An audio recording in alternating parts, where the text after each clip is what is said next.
Okay, no, there's a definite pattern. There's a definite methodology that's arising as I look back at it, because we did that return to self, where I'm gathering myself from my reactions and interactions with the world, and then we started to stabilize that within ourselves.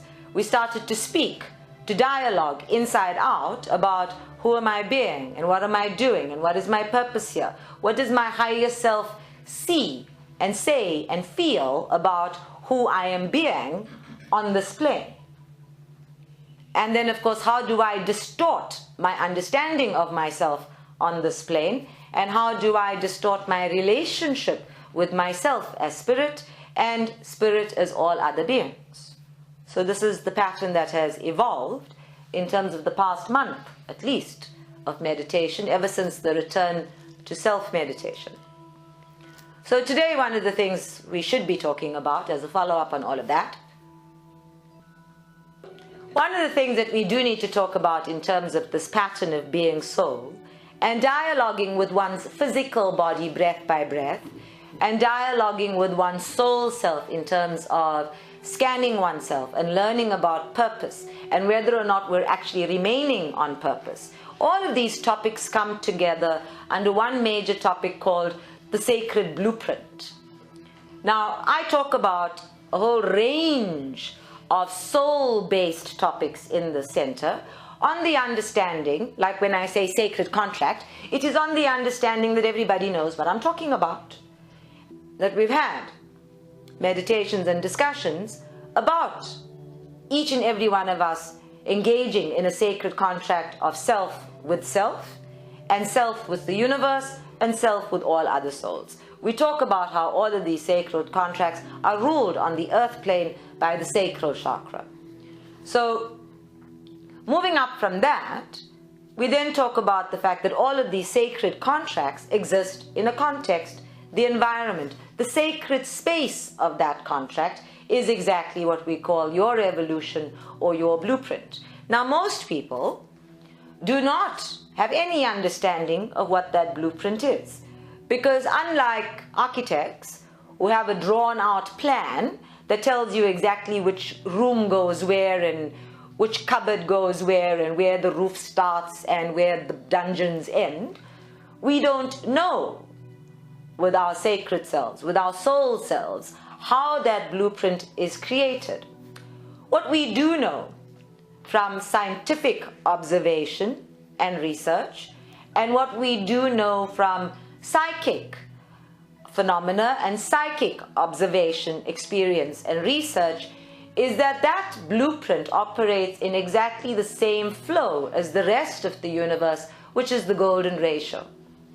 We understand, we know from seeing it and feeling it and being at one with it, synchronized with it, that it flows holistically, and that it flows in exactly that same golden spiral, which then opens it up to almost every known natural pattern in creation, which is why we can speak of ourselves as energetic beings, as being of multiple intelligences, the same multiple intelligences that allow all of creation to manifest as itself. So the intelligence of you is the same kind of intelligence that operates in a plant, that operates in an animal, that operates in every living sentient being, including the stars. And we've talked about this all the time. When we put it into the context of this blueprint, this sacred evolutionary blueprint, then it connects you to everything else as part of all of those intelligences, and it places you in a contract with everything else. Now, we have been taught to look to ourselves, and from a spiritual perspective, I wholeheartedly agree with that. Look to yourself before you heal your environment. Look to yourself before you radiate into your connectedness.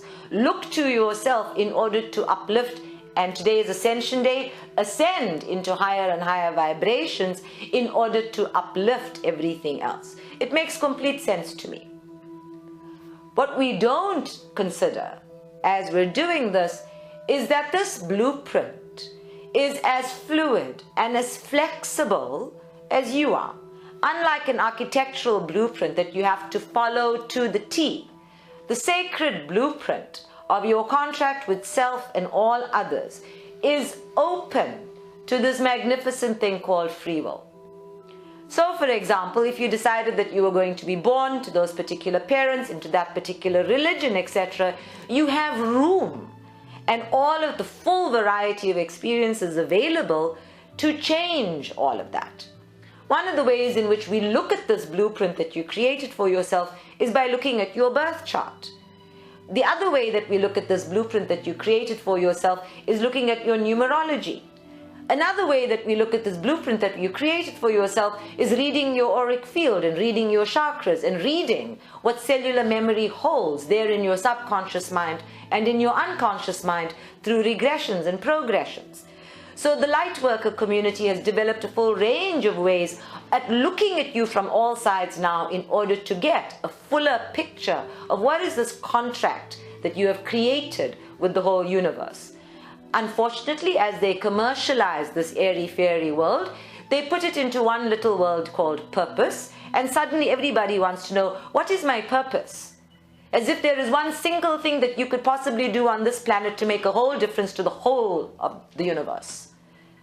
As if living holistically in accordance with that golden ratio is not the purpose. So when we talk about what is my purpose, it is to become aligned, self with self, and to flow in harmony with that golden ratio, which is the sacred space of all of the intelligences that combine in you. That is the sacred space of your experiencing self in a full variety of ways and becoming. And then, of course, when we talk about that, everybody says, I need to get on a spiritual pathway in order to do that. And that's not true, because everywhere you are a spiritual pathway. You are the golden ratio. You are the spiritual pathway. And because we have separated, for commercial reasons, we have separated the spiritual pathway from what you're doing in your everyday life. So now we can sell you something that is inherently yours. It's yours already, but let us sell it to you because you don't know how to live it. And that's how this game is played. So we have to get out of the commercialism a bit and consider for a moment that this sacred pathway and I are in fact one. So one of the ways for everybody to consider this, just to make it a whole lot simpler, is I want you to imagine that you are attending the Oscars. That being born is you're attending the Oscars. This is where you are going to be awarded for a role that you have played in some movie somewhere in your other lives. Because it's just a series of movies that you are performing in. And of course, you arrive, and wherever you arrive, there is the red carpet, because you are the biggest celebrity of your life. The thing about this red carpet, though, is that it's always rolled up and at your feet. You move forward, it unrolls. You step into a new game, you step into a new decision, you step into a new direction, it unfolds in accordance with where you are taking it. It doesn't just roll out in front of you and go upstairs and downstairs and around curves, and then you have to just follow where it's gone. This red carpet that acknowledges that you are the winner, you are the Oscar winner, you are the celebrity, is unfolding as you choose. Beyond that red carpet, where there is a blueprint, where there is a common understanding that is not written in stone, that is not engraved on glass, that is not etched into your soul being. Let's be clear about this. Nothing is given as a given absolute. So that blueprint is out there, and that blueprint overlaps with so many other blueprints. But only you are managing your red carpet. So you make a decision and you live it fully. And of course that red carpet is going to unfold with greater energy, with greater enthusiasm as you flow with it. This is how this pathway works. It is not meandering off in directions that you know nothing about. It is there, fully present, being determined by you. unconsciousness and unawareness and unmindfulness will send that red carpet off in different directions all the time. And of course, when it crinkles later and we stumble over something, we'll wonder how it got there. Avoiding things, shoving it under the carpet, will leave you stumbling over it later. But that too is part of the experience, so everybody's going to let you get away with it. We're not going to encourage you to do it, but we are going to create the awareness that whatever you are living here on this carpet may pop up much later to meet you there. It may pitch up in 5 years' time. It's up to you to make sure that this carpet is unfolding as smoothly as possible, as synchronistically as possible. And the only things that do not pop up 5 years from now, or 3 years from now, or 2 weeks from now to bite you in the backside and replicate the pattern of learning is the stuff that was done right, that was done in truth at the beginning. The good stuff will come to meet you. It will come to enhance the feeling of your carpet, so that it's as if you are on a magic carpet ride instead of walking along the red carpet. It's as if you are floating along on this all-time high of being the celebrity.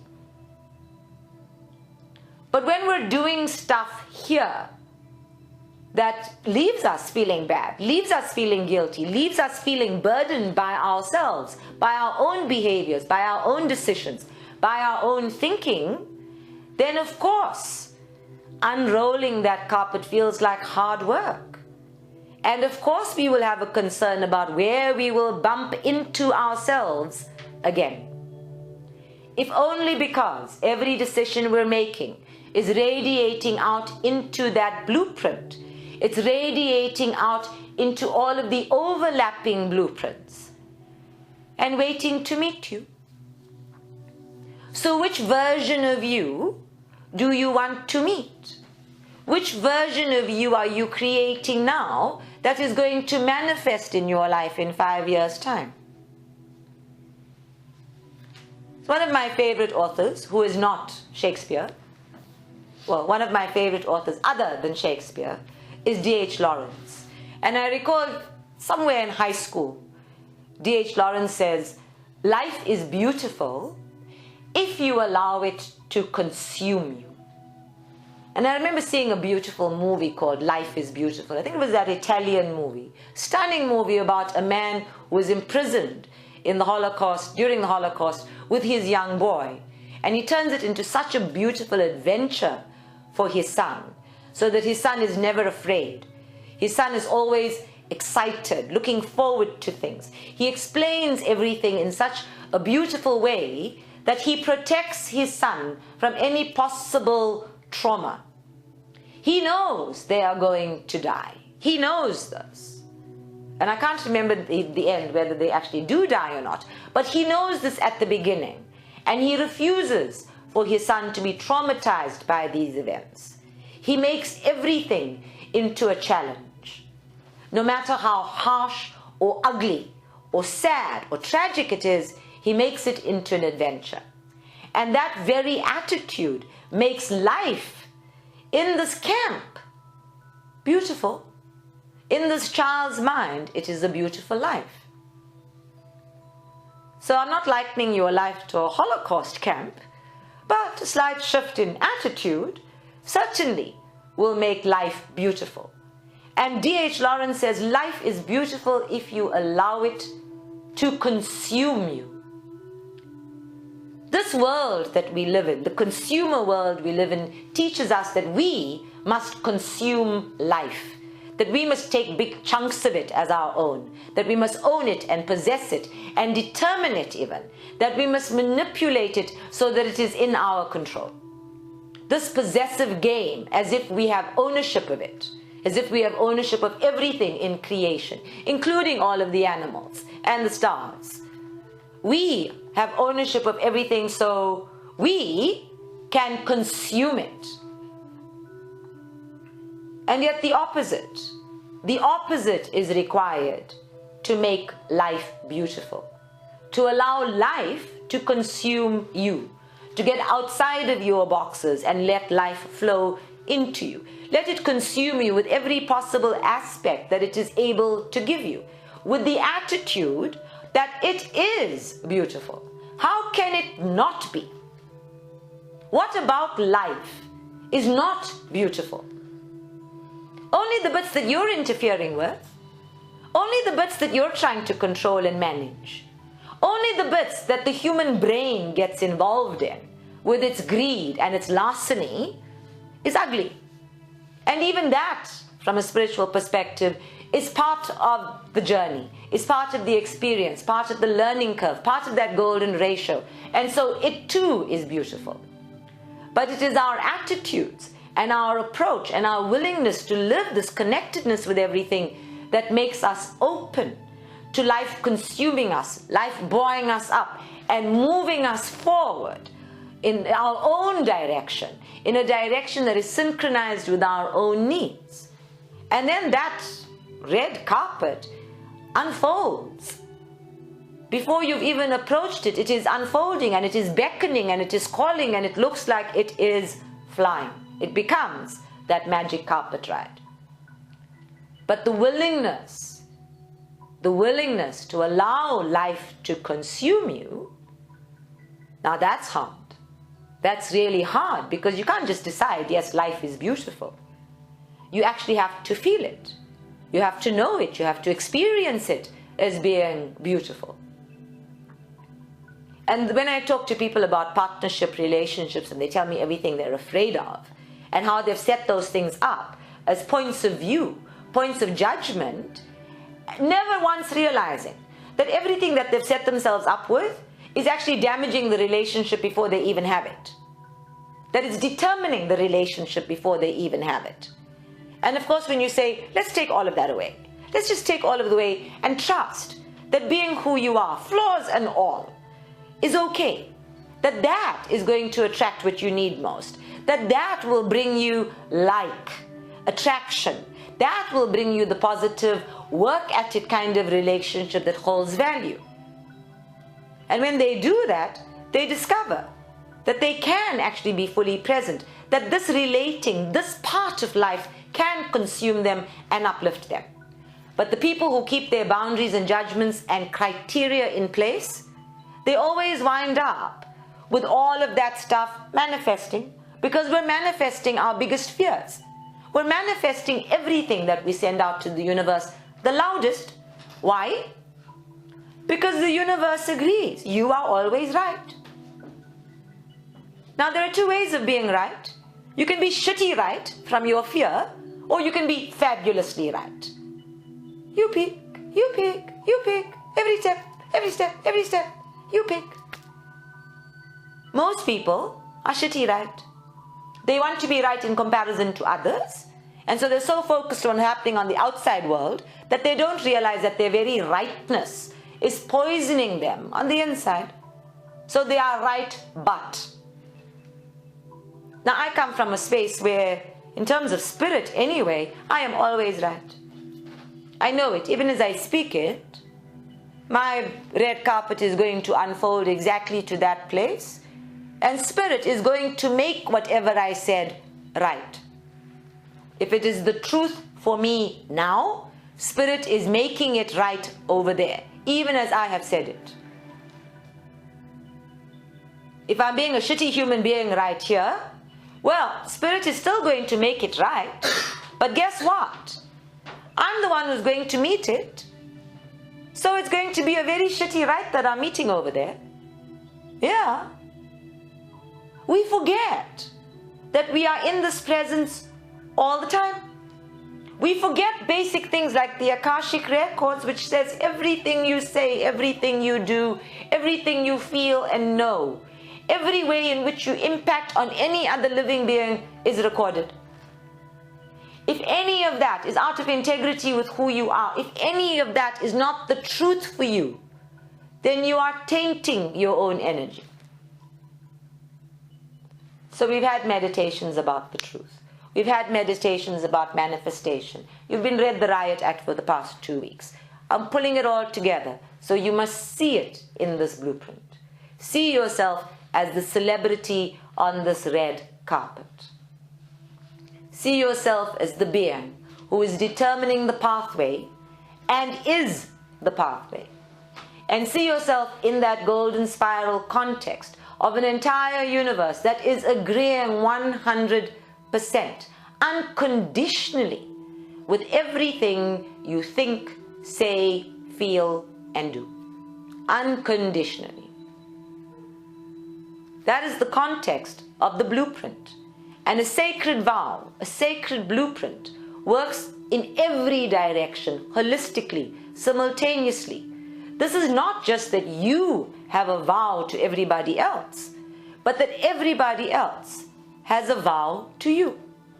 This is not just that you have a vow with your higher self and your highest self, but that those vibrations of you are equally committed to you. And this is not just that you have a sacred vow with the universe, but that the universe, in all of its forms and frequencies, in all of its manifestations, tangible and intangible, seen and unseen, known and unknown, beyond human comprehension, has exactly the same vow with you. This is the law of mutuality. Whether you are aware or unaware, the vow exists. The blueprint exists. The universe is still 100% supportive. You don't have to be spiritual for the universe to support you. But you do need to be spiritual so that what you're creating is actually experienced as support. So just as an aside, I was having this conversation with my guides today about why are there so many crazy people in the world? You know, everything is getting worse. And we know that things must get worse before they get better. And then Shirdi Baba said, it's your fault. And he took me by surprise because he never blames me for anything. And he's usually so nice to me. And I know he loves me. So I was like, nah, you're kidding. You know, I took it as a big joke. You're kidding. And he said, no, it's your fault. It must be your fault. When you envisioned your universe, you envisioned it beautiful, but you didn't share it straight away. You kept it to yourself. You had to get brave enough to share it with everybody. So now you are sharing it with everybody. And even then you don't share it with everybody. You only share it with the people you like. You only share it so far, no further. So you and everybody like you must take the responsibility. So I said, Baba, but there are so many stupid people running the world. And he said, yes, there are so many stupid people running the world because all of the people who are the visionaries, the humanitarians, the rescuers, the light workers are doing what? They are hiding. They are making themselves small. They are not standing up and sharing who they are with the world. They are doing things in little pockets everywhere. The stupid people are the loud people, so they are running the world. And of course, not so long ago, there was a meme on Facebook, right, that said that the people who are of value, who really have the intelligence to run the world, think they're not good enough. And the people who are truly stupid think they're all that. So here's the problem. If you're sitting around thinking you're not good enough, that what you have to offer the world is not enough, suck it up, get over it. Look at all the stupid people running the universe and ask yourself, can you do better than that? And if you can do better than all those stupid people who are messing up royally, then yes, suck it up, get over it, and step up. The stupid people are running the world because the clever ones are in hiding. And the stupid people are running the world because the ones who are full of light are hiding their light under a bushel. And sometimes it's because we think that we are separate from our spiritual pathways. And we think, remember this is all thinking now, we think we have to do it alone. We think that we will be alone if we stand on a soapbox and try to change something. We think that the little things we do in our everyday lives go unnoticed and don't make any difference. We think that this little life that is ours can't possibly be a light in 50 million worlds of darkness. And all of those worlds of darkness are banished with one candle. This is how it works. But because we are so thinking oriented and we don't always know how to think, so we are reacting to the world all the time, we forget to be.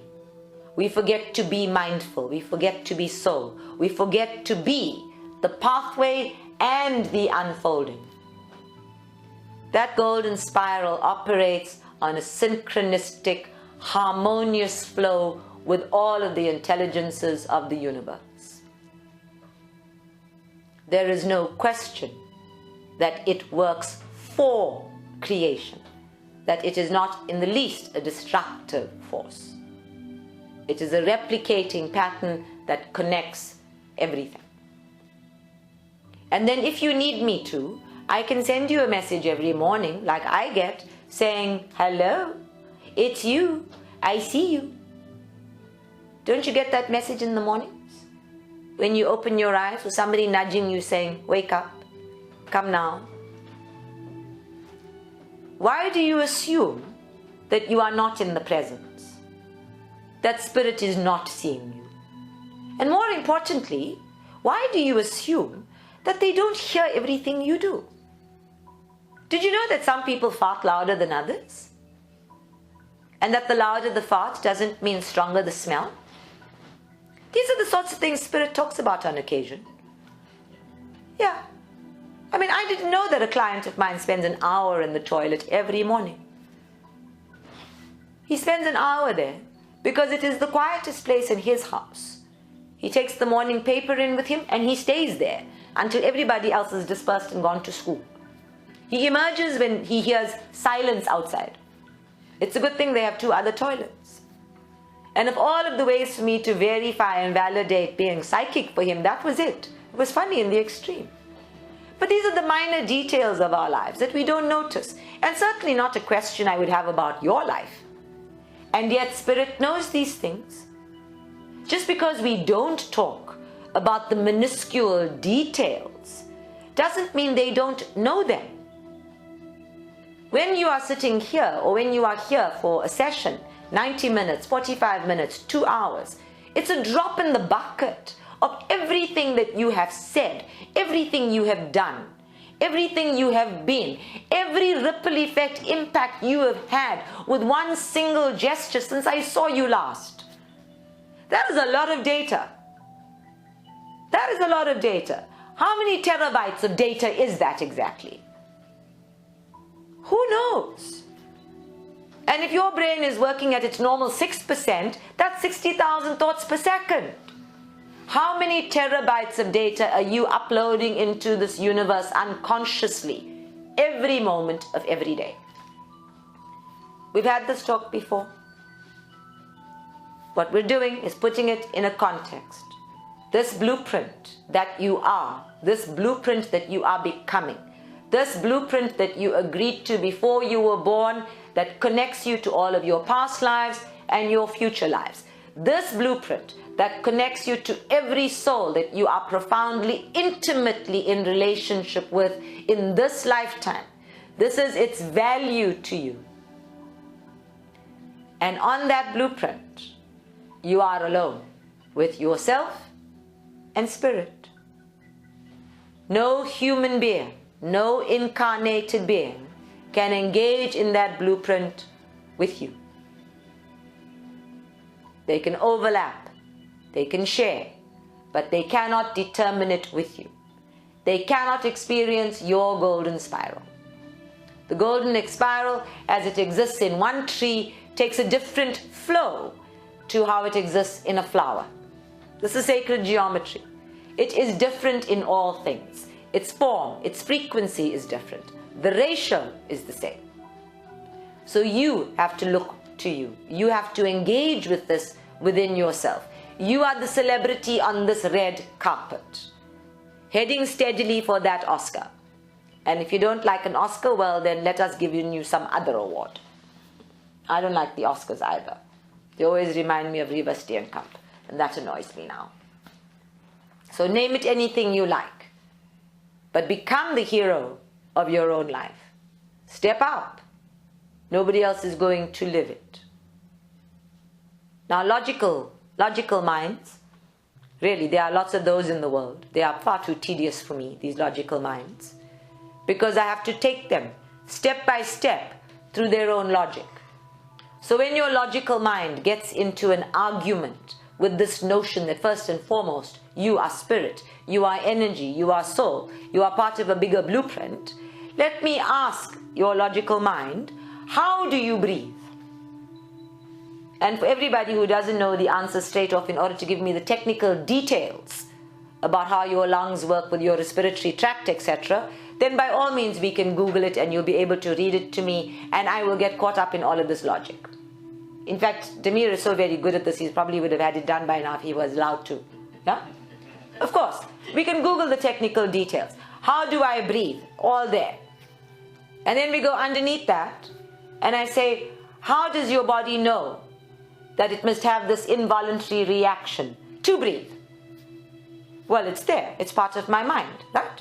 It's part of my mind. And we know that this whole system is mind. Different types of mind even, all working together. Involuntary reactions and involuntary responses are part of that mind. So that's explainable. The logic is still happy. And then we go under that and we go, so where did that come from? Where did that mind come from? Who designed it in such a way that it works like this for you? How is it that all of these things do not require your intervention and yet they work for you?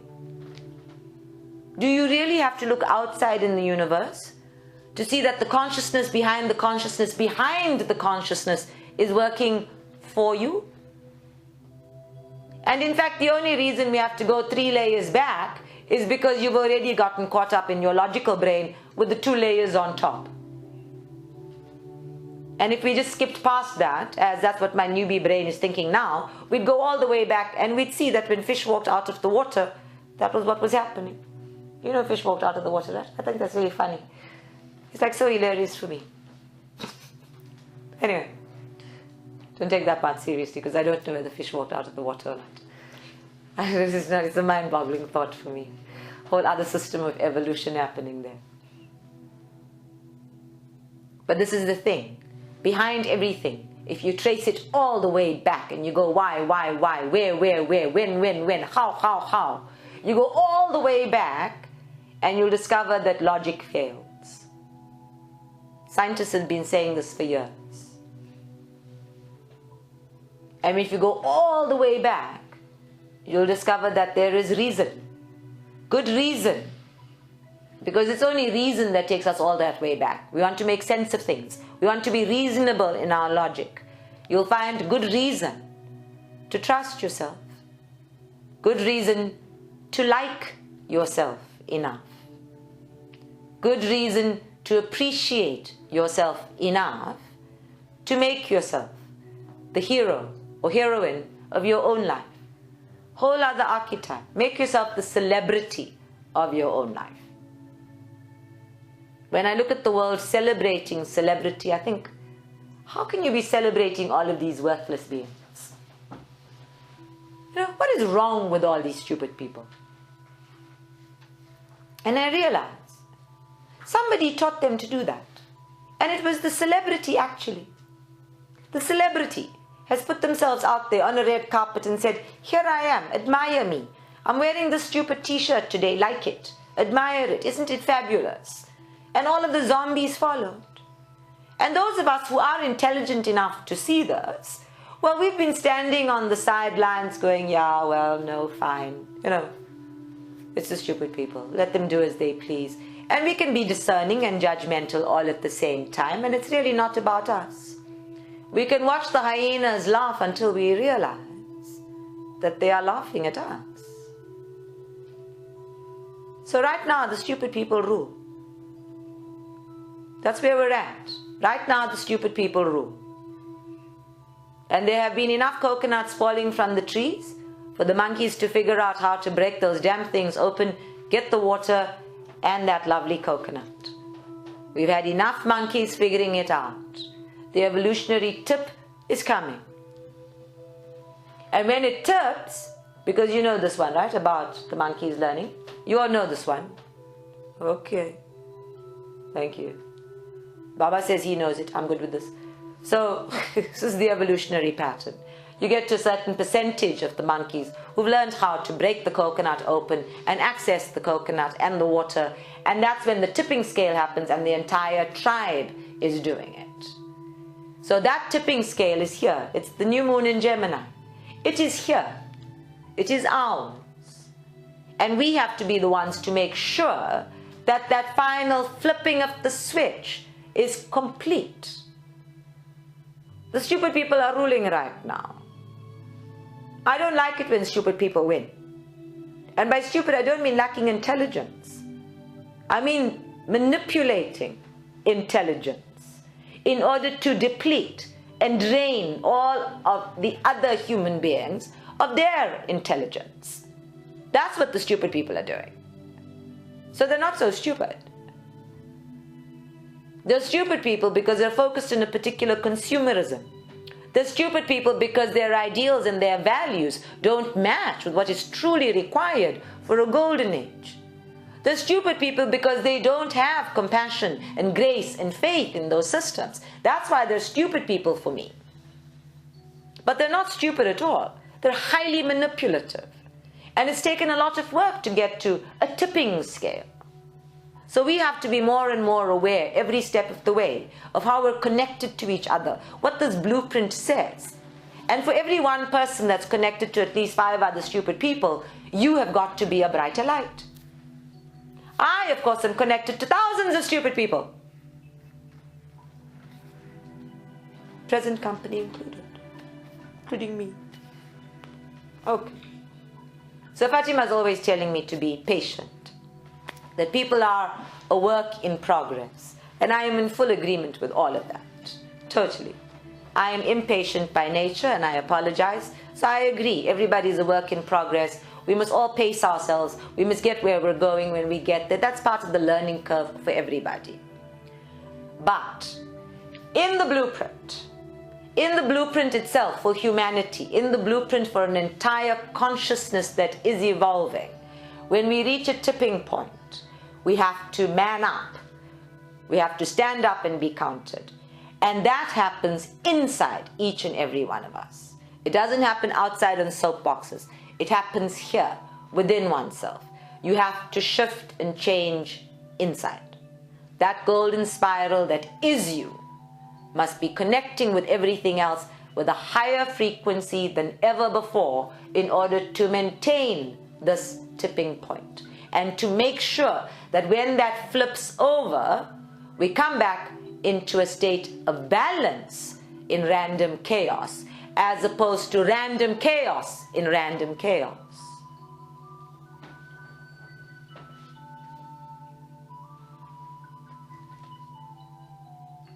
Okay.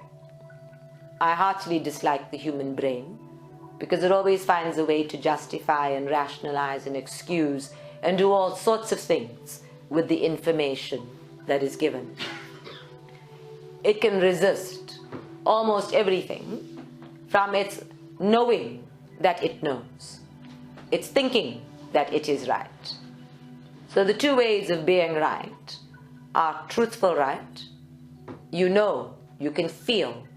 You feel it inside of yourself. There's an awakening inside of you and a bliss, a quiet peace that this is the truth for you. And then there's that, I know I'm right, but I need to defend it anyway.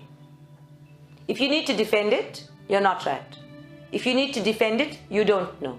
If you need to defend it, you need to do some research. If you need to defend it, it's time to get quiet, sit down, feel it, and move past what you think you know into feeling what you know, so that this golden spiral inside of you blossoms. And it will. It must blossom. It can't do anything else. That is the glory of being at one with all creation.